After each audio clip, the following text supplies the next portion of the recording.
Welcome in everyone, HogvilleNET YouTube Live. This is my post game.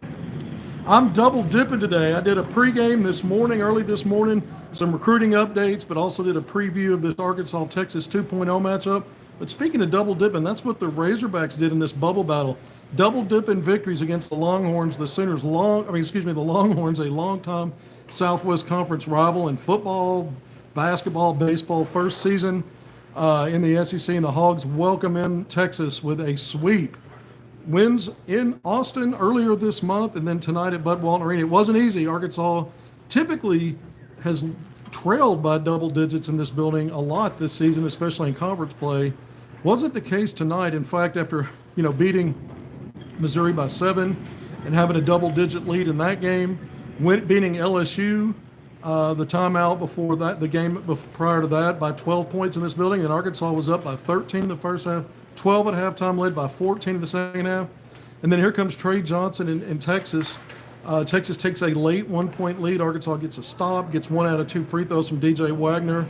Another stop. The game goes to overtime. It was a really close buzzer situation at the end of regulation. Trey Johnson drove for a shot, missed it. Kaluma put it back in, but the buzzer had just sounded. So we go to overtime, and Trey Johnson immediately, 39 points. That's a Texas freshman record, by the way. Kevin Durant, some of the players that have been through that program historically.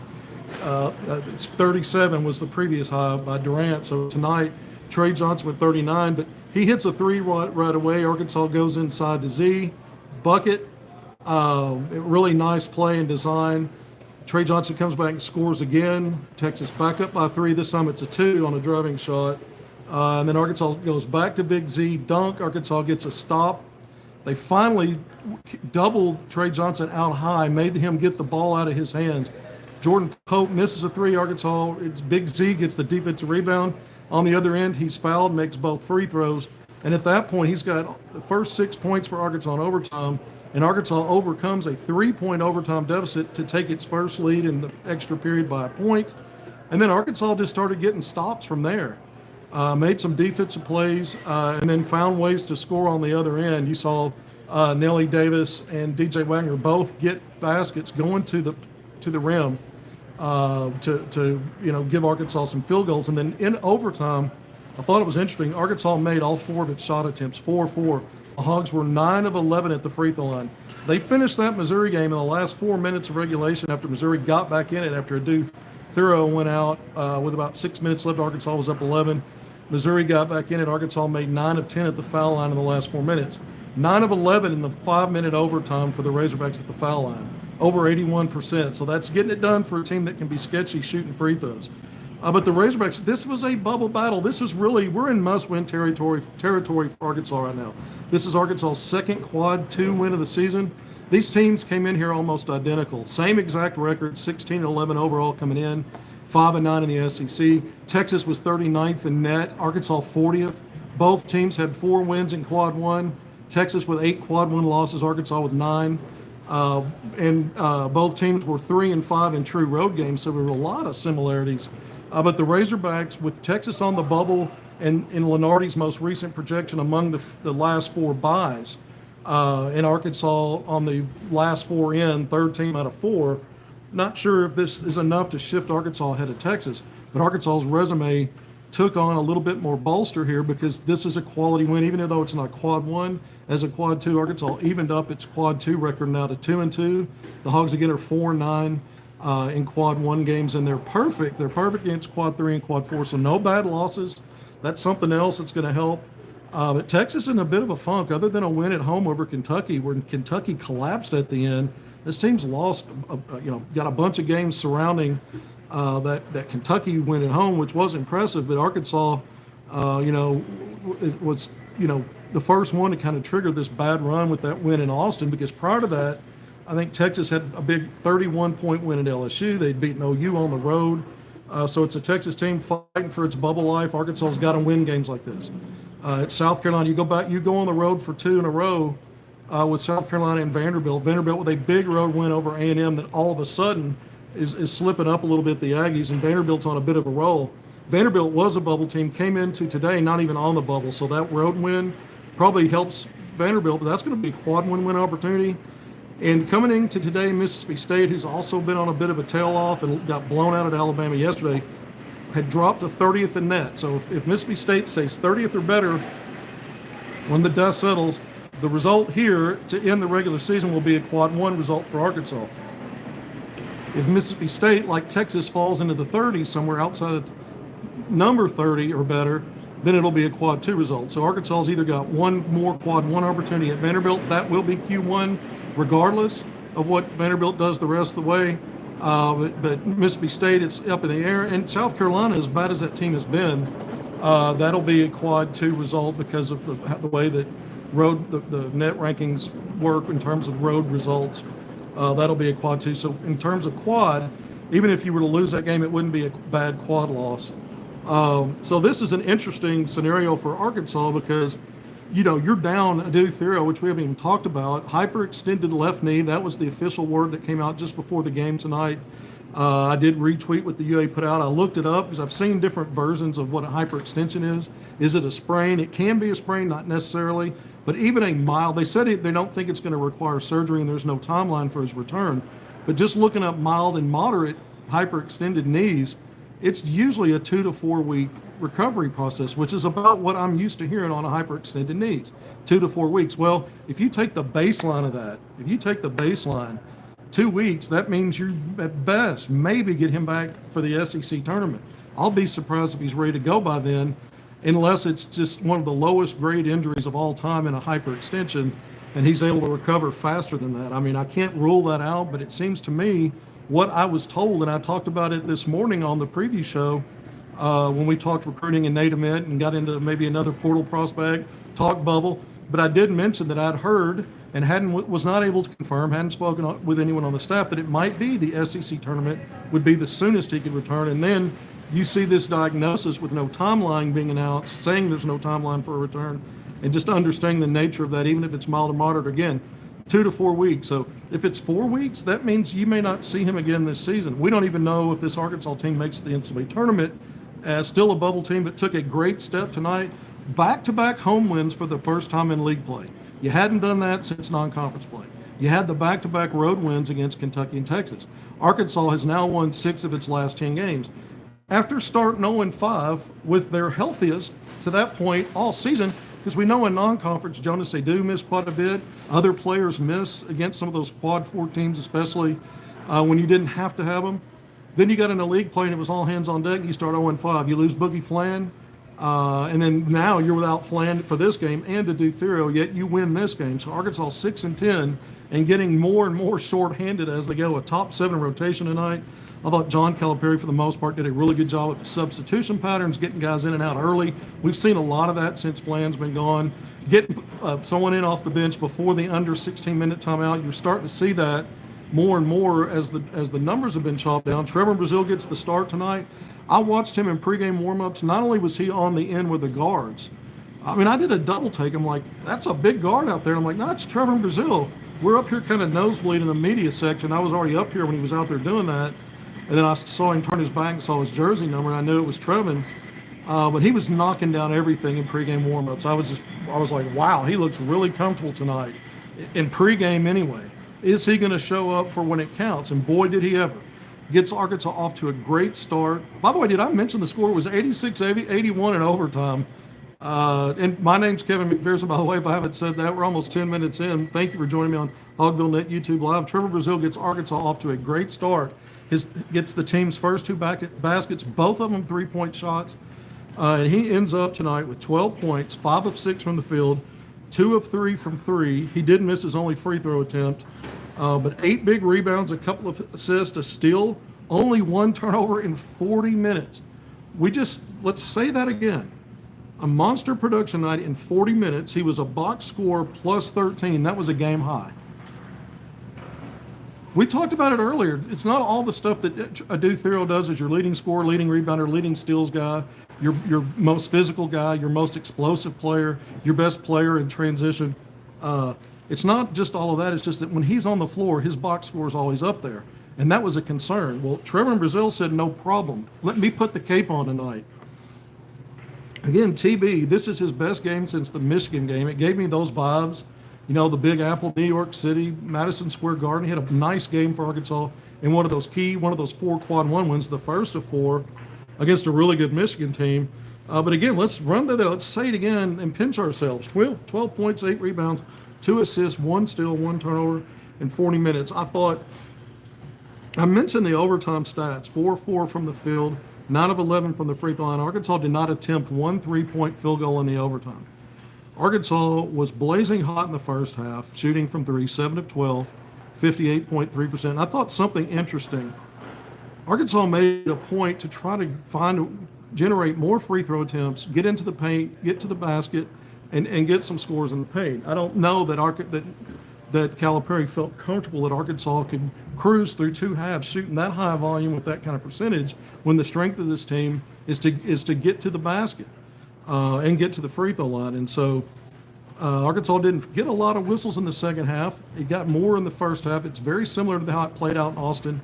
Arkansas shot a lot more free throws in the first half down there than I thought. The refs really helped Texas in that second half in Austin. It probably helped them a little bit tonight. I don't think it was as egregious. I don't think it was as bad. There might have been 2 or 3 questionable bailout calls in there, and maybe on the other end, Arkansas wasn't getting the benefit, but Arkansas did shoot more free throws in the first half. But nonetheless, Arkansas didn't get into the penalty until overtime. So that's kind of silly when you realize Arkansas stopped shooting threes and was driving to the basket, yet the refs didn't see any fouls on this end. Not hardly any. And then, when you look at the free throw disparities at the end, you're going to say, what are you talking about, McPherson? But Arkansas shot a lot of free throws in overtime when Texas was playing the long game and trying to stop the clock and then get Trey Johnson to continue to go nuts on the other end. Man, that guy is a special scorer. He's one of those guys. He reminds me of Cam Johnson that played at Oak Hill Academy with K.K. Robinson and then went to LSU. And he's one of those guys that if nothing else, he's a bucket. He's one of those, once he gets going, he's streaky, but once he gets going, he can light you up for 40 and does that. He's not missed a step in the NBA when he's healthy. And Trey Johnson reminds me of Cam Johnson, a bigger player, taller, but he's not necessarily checking a whole lot of boxes other than those buckets. And for Texas, that was almost enough tonight.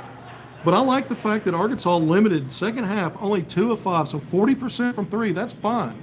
Only 5 3-point attempts in the 20-minute second half, 0 3-point attempts in overtime. So in the final 25 minutes in a 45-minute game, Arkansas took 5 threes. They took 12 in the first half. And so even though you're up 12 at halftime, you're going, well, why change what's working? I really felt like Arkansas needed to do what it does, get to its bread and butter and attack. It didn't always work out again with generating free throws. I think that was part of the plan. Either we're going to score, they're going to foul us. Carter Knox is one of those guys like a Duthero. He's going to create contact when he drives in, and he can get to the foul line. He can get and ones. He can finish because he's strong. He can play through contact. But, man, what a balanced effort. I mentioned 39 points for Johnson. We talked about TB's 12, but 5 Razorbacks once again in double figures. We're seeing more and more balance as this thing goes along. Big Z once again leading the way. He had 20 points in the win over Missouri, 18-9. He was 5 of 11 from the field, 3 of 6 from 3, only 5 of 8 at the foul line. So he got there in volume and he missed 3. So that was a little bit tough there. But 18 points, 7 rebounds, a couple of assists, 1 block, a steal. He did have 3 turnovers. He was a box plus 4 in 26 minutes.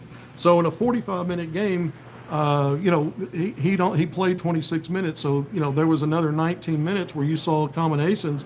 And I thought Jonas Adu also had his best game. He had a good game against Missouri. He helped Arkansas in that game and that victory over the weekend with 6 points and 5 rebounds. Tonight, 8 points, 3 of 5 from the field. Made both of his free throws after a flagrant 1 foul at the end. I thought it was really interesting when Arkansas didn't have Carter Knox on the floor, an 80+% free throw shooter. And they had 2 big men out there against the full court press with Texas down a possession trying to get the ball back. And Adu gets fouled on the other end of the court trying to run away from the action, and they end up reviewing it. They called it a common foul to begin with, reviewed it and called it a flagrant 1. Well, you still got to knock down free throws, and that's exactly what he did. He extended Arkansas to a 2-possession lead there with about whatever, it was down under 20 seconds. I can't remember where it was at that point, 12, 7 seconds. But he made both free throws. So Adu, 8 points, 3 of 5 from the field, 2 of 2 at the line, 4 rebounds, 2 assists, 2 steals, a block, only 1 turnover in 23 minutes. So when you look at him and Brazile combined, 20 points, 12 rebounds, 4 assists, 3 steals, 1 block, only 2 turnovers, and they played a collective 63 minutes. Nobody would have ever predicted that based on what they have been doing.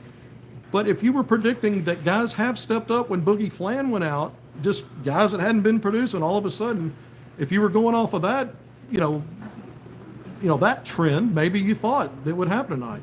I had a friend that, basketball freak like I am, when I was driving up here from Little Rock, called me and says, I just got a feeling Trevor Brazile is going to give him 10 points, maybe a little more, but at least 10 tonight. I'm like, okay, maybe. He was right. What a game. You look around here, Nelly Davis, he had 5 early points. I mentioned Trevor Brazile hitting those 2 threes. Then Nelly hit 5 quick points, and Arkansas got out to a little bit of a lead. I think it was 11-7, and Texas called a timeout. But Arkansas, Nelly had 5, and then he only had a free throw after that for a while. Then you get into the early part of the stages of the second half. He gets a layup. He gets up to 8 points. But he was really big in overtime as well. Because he scored a basket, and he made 4 free throws, 4 out of 4 in the overtime. So he had 6 overtime points. He finishes with 14, only 3 of 9 shooting from the field, but 1 of 2 from 3. So again, Arkansas shrunk the volume down. He hit one early. I mentioned he had 5 early points, and he was 7 of 8 at the foul line. So your best free throw shooter gets it done at the foul line. 4 rebounds, 1 assist, 0 turnovers in 36 minutes, and a box score plus 10. It's more the same with Nelly. Whether he's shooting hot or not, if he's contributing and he's a positive factor, he's one of those guys that's up there like a Duthero, or like tonight, Trevor Brazile. He's up there in the box score plus. You're better when he's on the court. I thought when he had to sit with foul trouble for an extended period in the first half, or maybe it was early second half when he picked up his 3rd foul. He had to sit for a while, and I thought there were some shaky moments for Arkansas, even though the Hogs did build a 14-point lead in there. And I thought they were a little bit better, a little bit more settled at both ends when he was on the court. And again, 0 turnovers for him. I kind of left DJ here. I haven't gotten into his stats yet. 16 points, 5 of 14 from the field, 2 of 4 from 3, 4 of 6 at the foul line. You need him to be better than that. He could have maybe won the game in regulation, but I mean he did, and he missed a free throw that would have been an and one on his drive that was, I think it was that was in overtime. Yeah, he missed that. It would have been an and one, so he missed that free throw.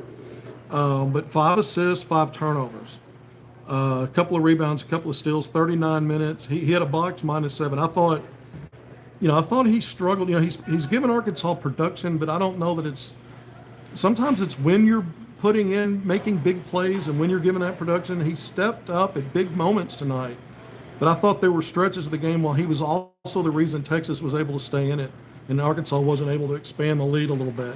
He had a big 3 that put Arkansas, gave it its biggest lead at 14 points. I think it was a second triple make.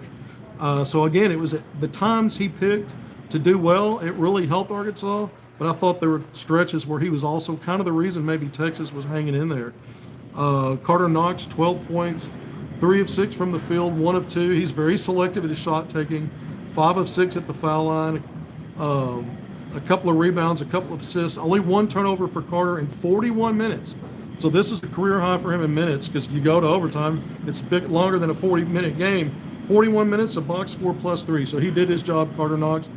Billy Richmond off the bench tonight, 6 points, 3 of 7. He was so close to being in double figures, and he had a putback attempt that he kind of smoked it there at the rim. He just put a little too much, not enough on it or too much, but it rimmed off. He had another move that maybe he could have finished that he may have turned it over. Something bad happened there, but usually he's more efficient. But 3 of 7 from the field, 3 rebounds, 3 assists, only 1 turnover for him in 21 minutes, and he was a box score +9. He's another guy that consistently shows up in the box score plus. Especially when Arkansas wins. But this is really good for Arkansas. I mentioned they've won 6 out of their last 10, the Razorbacks have.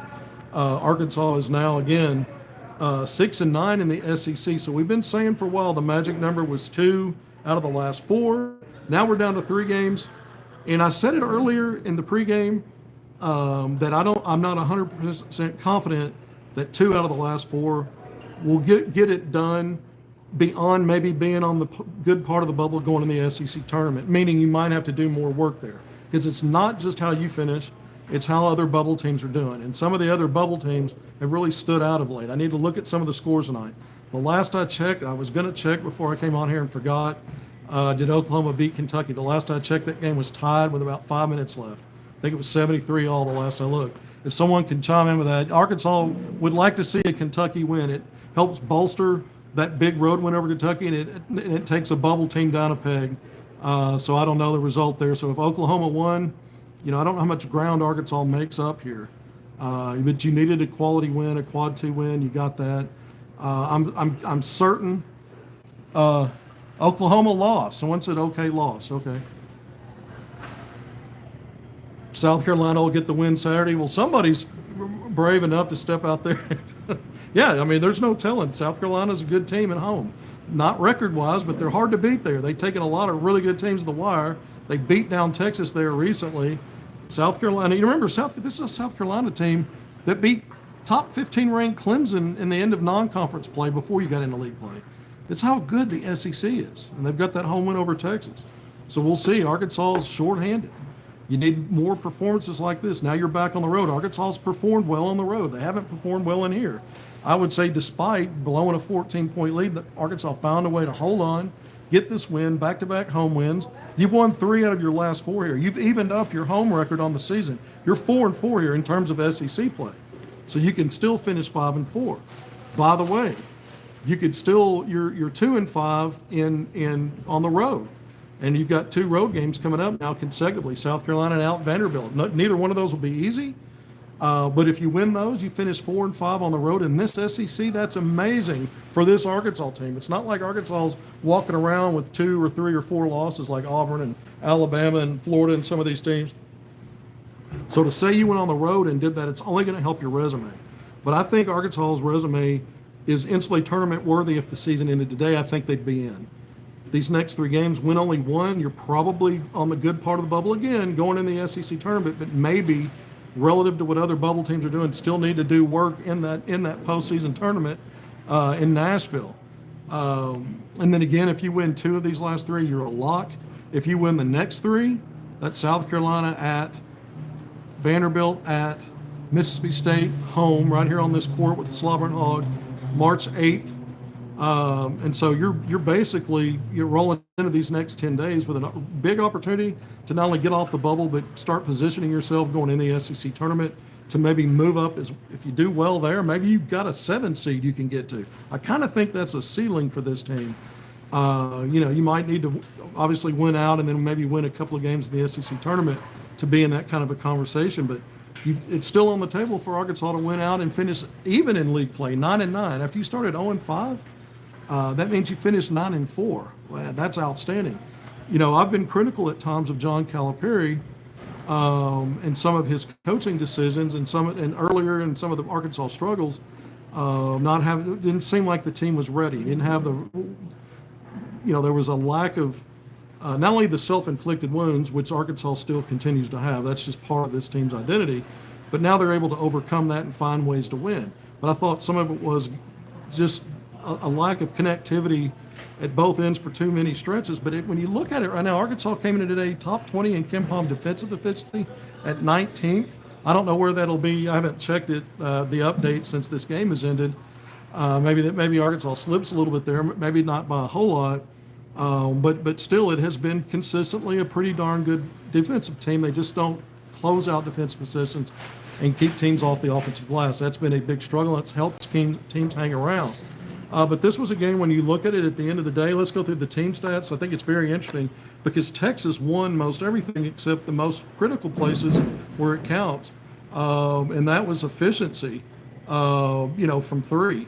Arkansas finished 29 of 58 overall, 46.6%, 9 of 17 from 3. So they shrunk that volume of shot taking down in the final 25 minutes, but 52.9%. Man, that's great for Arkansas. 23 of 31 at the foul line, 74.2%. You'll take that. You shot 37 free throws against Missouri. You made 28 of those, over 75%. So there you are in the mid-70s again, tracking a little higher than your season number. So that's good. And in high volume, 23 of 31. If you pay attention, as Arkansas's gotten better, they're getting to the free throw line more and more because guys like Carter Knox are figuring out how to get there. Big Z, even though we know he's a three-point shooter, if you pay attention, he's done more and more in the paint and around the basket. You didn't see a lot of that in the first half from him in this game. You didn't see a lot of that, at times, and even in the second half. But as it got in overtime, that's where Arkansas, that's who they went to. Calipari did an outstanding job of subbing offense for defense. And when Z was on the floor for offensive possessions, that's who they were going to. And I mentioned Adu's points, and he had 3 of 5 from the field. A couple of those were big paint buckets down here in that second half when Arkansas refused to just keep launching threes, and they were trying to get stuff going around the basket because that should be the strength of the team. And that's where Adu really helped the Hogs. You saw Trevor Brazile with a putback dunk tonight. I mentioned the 2 threes, but he had a putback dunk. He had another layup off a beautiful drive by Big Z in the first half, coming off the wing. Split 2 defenders and drew another defender who left his feet, and Z just slipped a pass to coming through the dunker spot. Trevor Brazile gets a layup. At that point, I think Arkansas actually went up by 13, 31-18 early there somewhere in that first half. That was the biggest first half lead for Arkansas. But this team, I think Calipari did a masterful job and has done a good job getting guys better, getting guys to understand roles.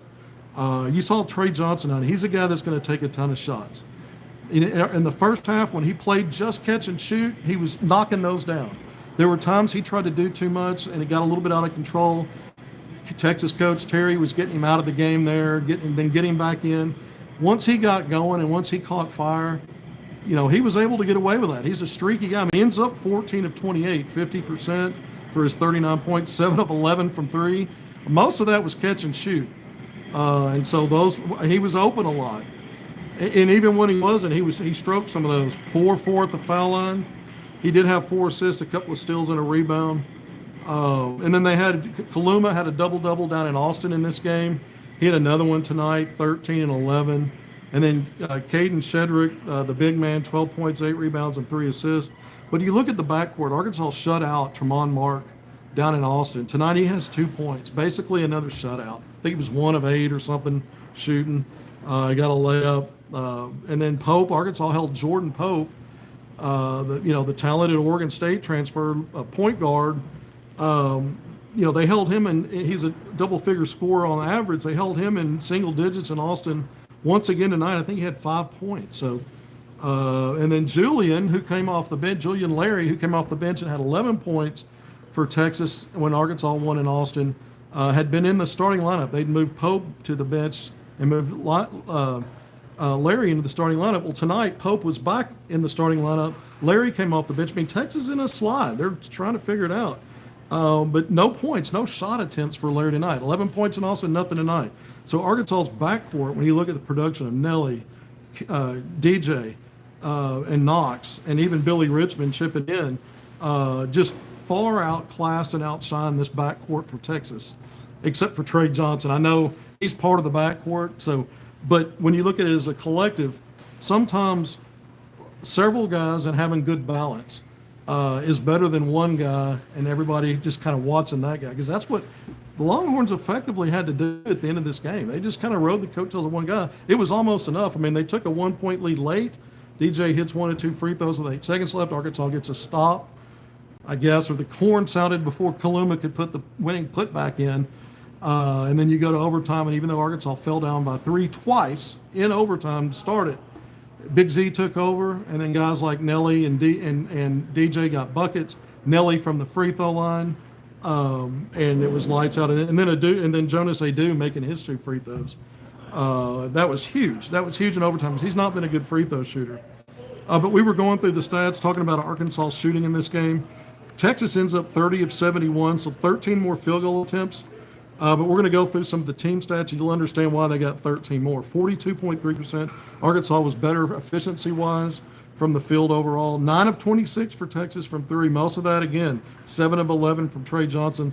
The rest of the Longhorns were 2 of 15. But 34.6%. Free throws, 12 of 13.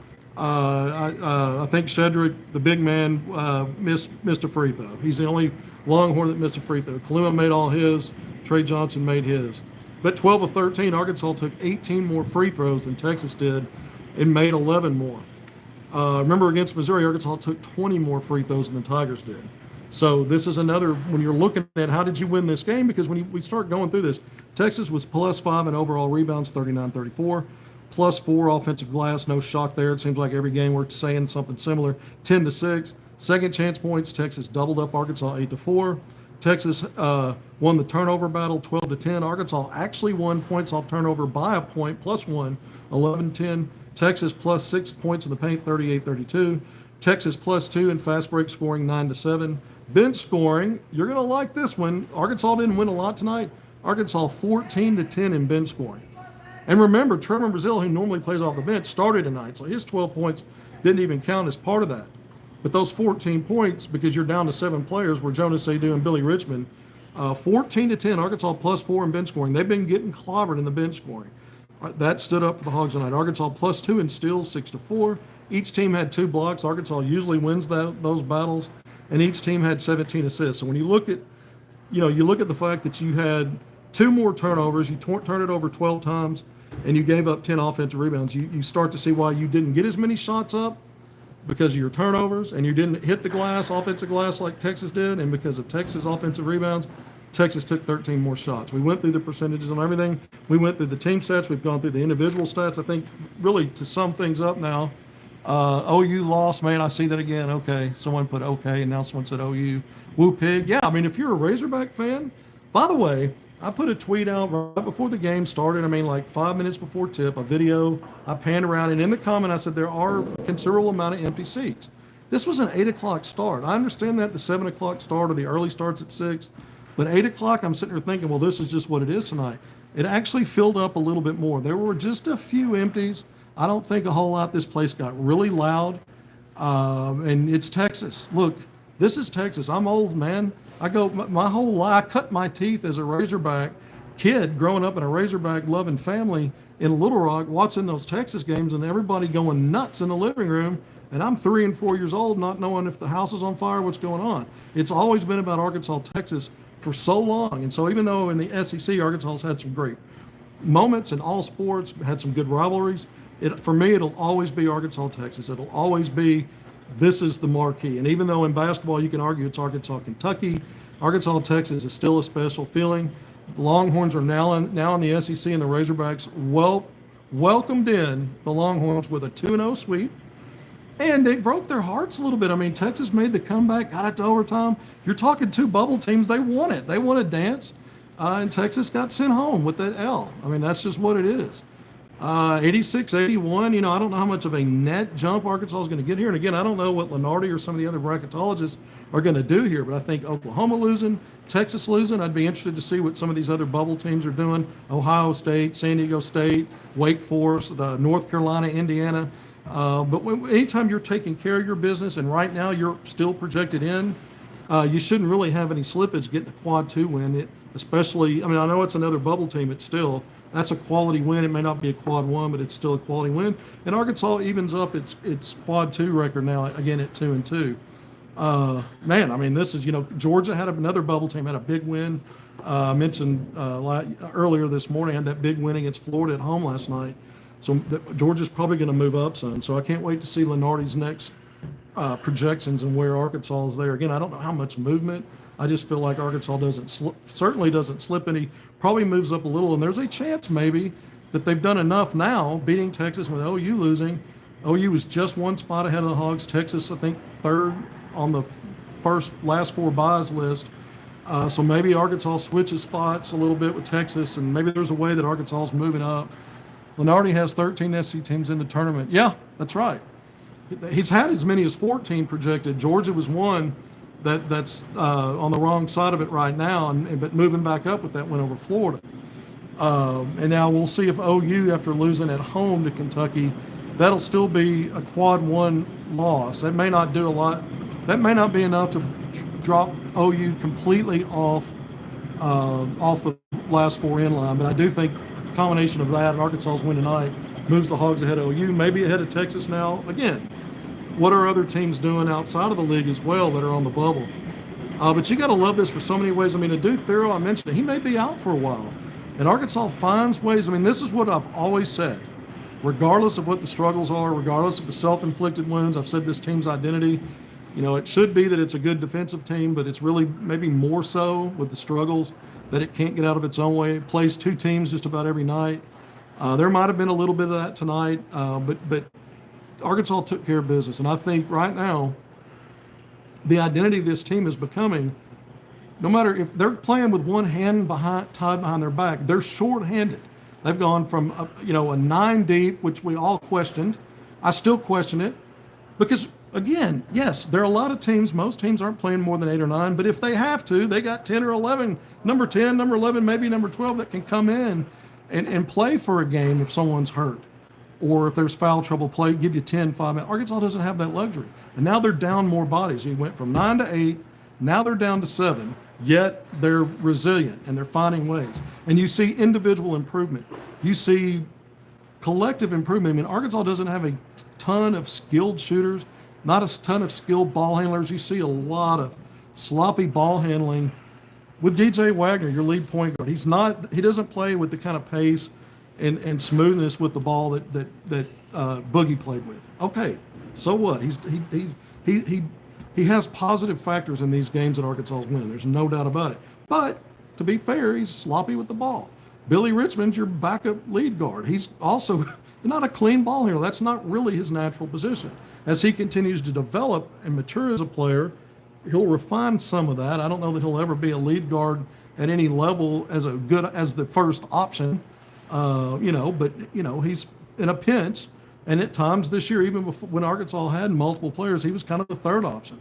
Now look at a guy like Nelly Davis that, after being, effectively relative to the role, was what was expected of a preseason National Player of the Year watch list guy and an All SEC projected guy, he was a bust relative to that. Not anymore. He's had in this run of games where Arkansas's won 6 out of its last 10.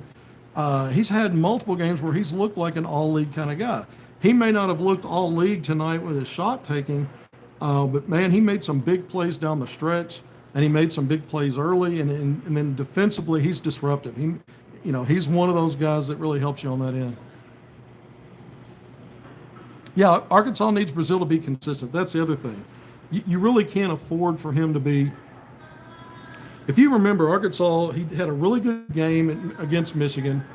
Adu did as well. Both of them did. This is probably their best game collectively against quality since then. If you remember, after that Michigan game, Arkansas had only 3 more non-conference games. They were all in state, and they were against quad 4 kind of opponents. And Adu and Brazile were kind of continuing to produce and put up some numbers in some of those games. Maybe all 3 of them followed Michigan. So they both chipped in that road win against Miami. And then it just got even better, and that neutral site went over a much better team in Michigan. And then they kind of continued against, cupcakes. And then once SEC play got here, it's just been, what it's been. I don't have to run through all of it. So this is their best game in a long time. And yeah, Theriot may be out a while. We may not see him again this season. I mean, that's a possibility. Those guys need to keep on keeping on. And I don't know if you're going to get this every night from them. But in some combination, I mean, you're going to need, production. I mean, again, they combined for 20 points, 12 rebounds, 4 assists, 3 steals, a block, only 2 turnovers, and their collective 23 plus 40, 63 minutes. That's really good. Yeah, I looked at some of that, and then I had it memorized. I don't know why I looked. But that's insane. And they were efficient when they shot. I mean, it's not like, they were chucking shots up there to get there. So, I mean, they were doing what was needed. Somehow, I mean, this is something that should not be lost on the job Calipari's done. They're losing players, and yet they're showing up and showing reasons why that 0-5 start's not who they are, and that they belong in the NCAA tournament. You got to keep winning. They haven't crossed that line yet fully. Maybe one more out of these last 3 does it. Maybe that's enough going into the SEC tournament to be okay on the bubble.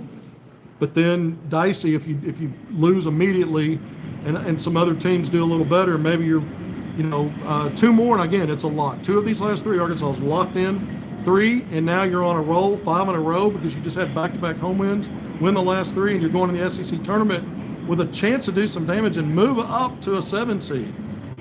I think that's a real possibility. That's how good this league is. And think about that. If you won these last three, you'd be 9-9 in the SEC.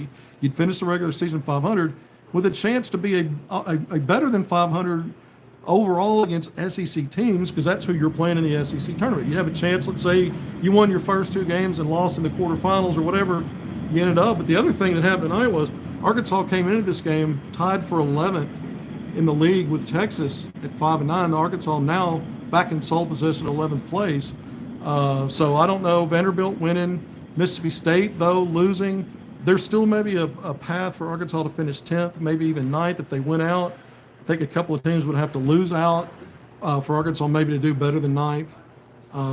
If you got to 9-9, you're probably, you're middle of the league there, and that's okay in this league. Again, coming into this season, we thought 9, maybe 10 SEC teams, and it's been consistently mostly projections of 13, sometimes 14 teams.